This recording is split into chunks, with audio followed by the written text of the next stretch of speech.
Aujourd'hui, on parle beaucoup d'agents, on parle beaucoup de LLM, on parle beaucoup d'IA en général, mais il y a un problème fondamental qu'on oublie, c'est que par défaut, il n'a accès à rien. Il n'a pas accès à ta base de données, il n'a pas accès à ton repo Git ou bien encore à ton système de fichiers. Et c'est un véritable problème parce que lorsqu'on développe des agents, on veut développer des outils qui vont essayer de faire un certain nombre de tâches. Mais comment faire donc pour standardiser un peu la communication entre ton agent et tous ces outils-là? Donc c'est là que le MCP intervient. C'est exactement ce problème que le MCP essaye de résoudre. Salut à tous et bienvenue sur Master AI. Alors aujourd'hui, je vais faire une vidéo très rapidement pour vous présenter le MCP, le Model Context Protocol. Il y aura une première partie théorique pour vous expliquer concrètement comment ça marche, les différents acteurs en fait qui interviennent dans cette architecture. Et ensuite, on passera à une démo très rapide qu'on fera avec Chainlit comme notre interface de chatbot, qui sera branché à un LLM OpenAI. On utilisera un serveur MCP File System pour communiquer avec notre système de fichiers. Si c'est la première fois que vous tombez sur cette vidéo, moi c'est Jordan, je suis ingénieur Machine Learning.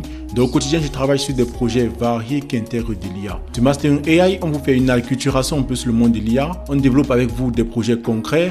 On vous explique aussi des notions clés qui tournent autour de la data et de l'intelligence artificielle.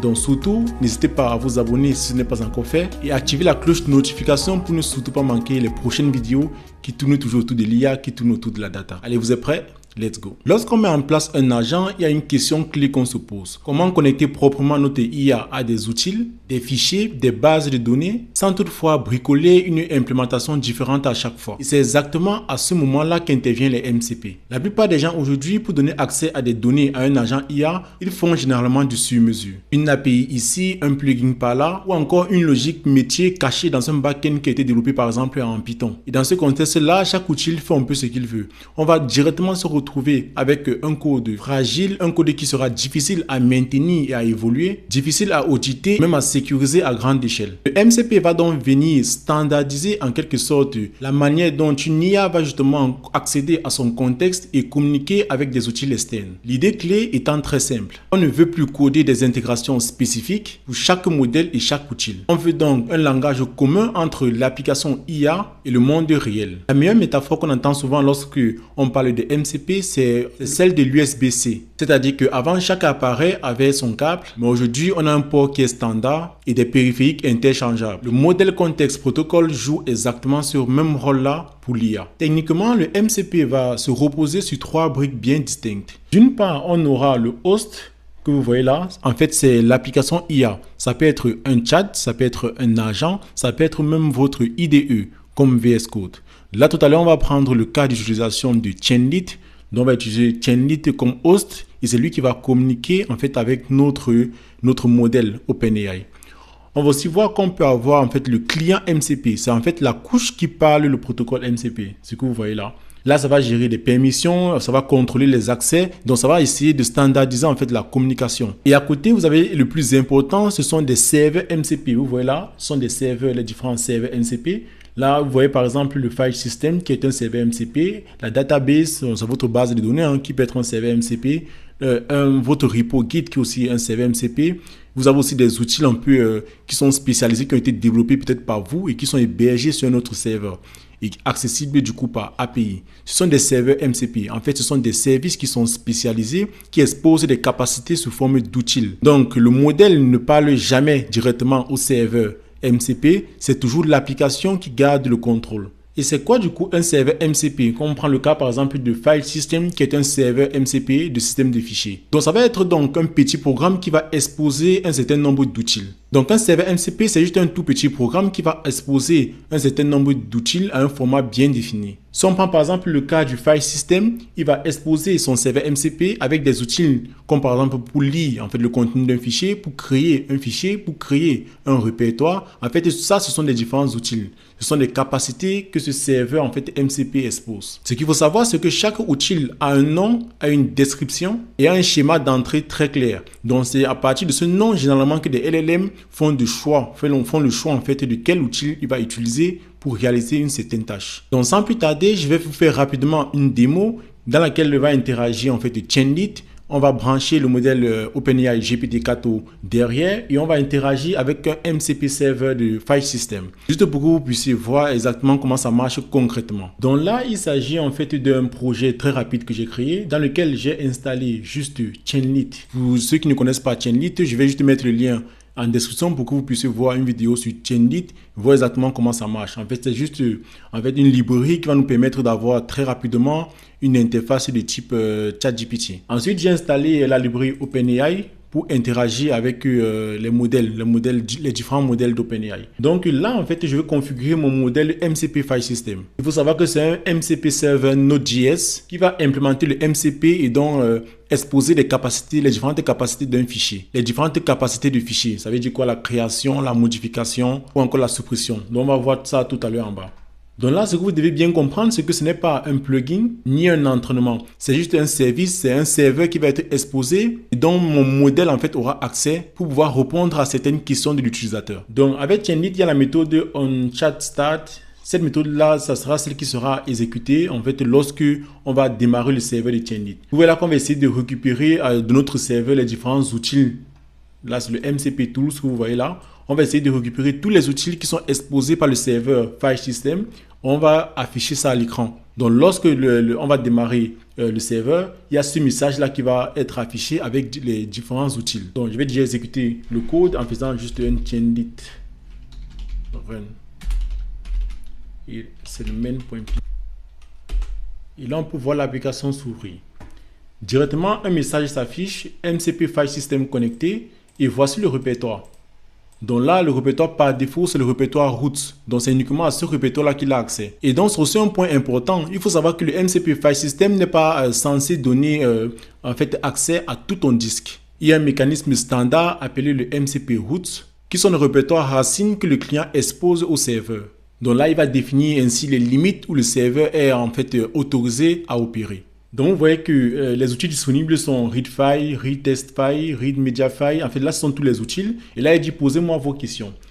Et c'est exactement ce qui est dans ce code-là. Donc, c'est ce message ici exactement qui est affiché. Et vous voyez à la fin, j'ai mis, posez-moi les questions. Les outils viennent de Tools List, qui est juste ça. Donc, c'est juste récupérer du serveur MCP. Là, il s'agit de tous les outils de notre serveur MCP.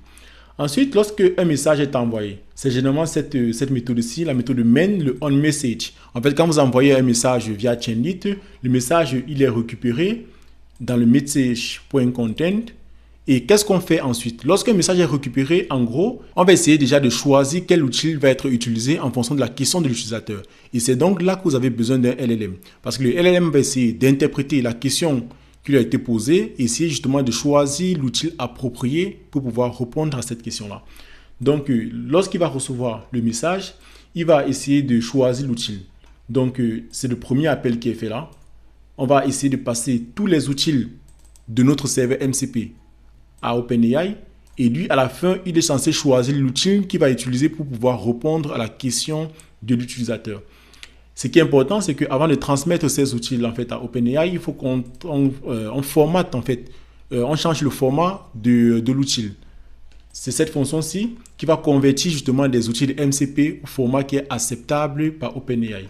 C'est ce format-ci. Donc on a un type, on met function, et ensuite on met un nom, une description, et aussi un schéma. Ce que je vous disais tantôt. C'est très important d'avoir la description et le nom et le schéma. Parce que c'est à partir de ça que le modèle OpenAI va essayer de choisir en fait quel outil sera plus approprié pour pouvoir répondre à la question de l'utilisateur. Donc une fois cette fonction exécutée, il va retourner en fait les outils au format OpenAI et c'est ces outils-là qu'on va passer là à Tools. Donc quand vous appelez en fait le client OpenAI, vous passez le Tools. Et du coup, lui, il va essayer de choisir en fait les outils. Il peut choisir plusieurs outils. C'est ce qu'on vérifie là. Est-ce qu'il y a des outils qui ont été choisis? Donc, pour chaque outil, on va essayer d'exécuter la fonction correspondante. Voilà qu'on va récupérer le nom de la fonction, les arguments de la fonction. Et ici, justement, on exécute en fait la fonction qui a été choisie. Donc, c'est l'outil en fait qui a été choisi. Lorsque l'outil va être exécuté, donc il va répondre en fait à la question de l'utilisateur. Là, on aura en fait un deuxième appel justement pour pouvoir répondre à l'utilisateur. Et vous allez voir qu'on pourra justement poser des questions comme quoi, crée-moi un fichier tel avec ce contenu, supprime-moi tel fichier, etc. Le modèle sera donc capable d'interpréter déjà votre question et de choisir l'outil approprié. La différence, c'est que l'outil là n'aura pas été développé par nous. L'outil sera exposé via un serveur MCP. Et c'est tout ça l'enjeu. Donc, on va essayer de tester très rapidement. Du coup, là, je vais dire, crée-moi un fichier. On va faire un test là. Je veux qu'il me crée un fichier. crée un fichier. Je vais mettre jordan.txt. On va voir ce qu'il va faire. Utilisation de l'outil WriteFile. Là, il dit déjà l'outil qu'il a utilisé. Il affiche l'argument qu'il a utilisé. Après, il dit le fichier a été créé avec succès dans le répertoire spécifié. Donc, si je vais là à ma racine, je vois bien là que tout à l'heure, il n'y avait pas le fichier jordan.txt. Et là, le fichier a été créé. Donc, je vais en fait lui demander de mettre, en fait, d'écrire quelque chose de banal dans le fichier. Donc, je vais dire, écris-moi ce test.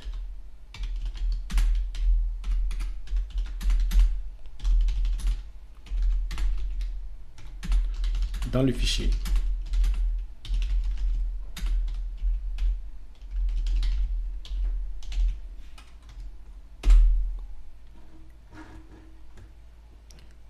Après, lui, il a fait ça. Après, il dit que le test a été écrit avec succès dans le fichier jordan.txt. Allez, on va aller vérifier. On vient là. Et vous voyez là qu'il a écrit le texte dans le fichier. Et pareil, on peut carrément lui demander de supprimer le fichier. De supprimer le fichier. Supprime le fichier.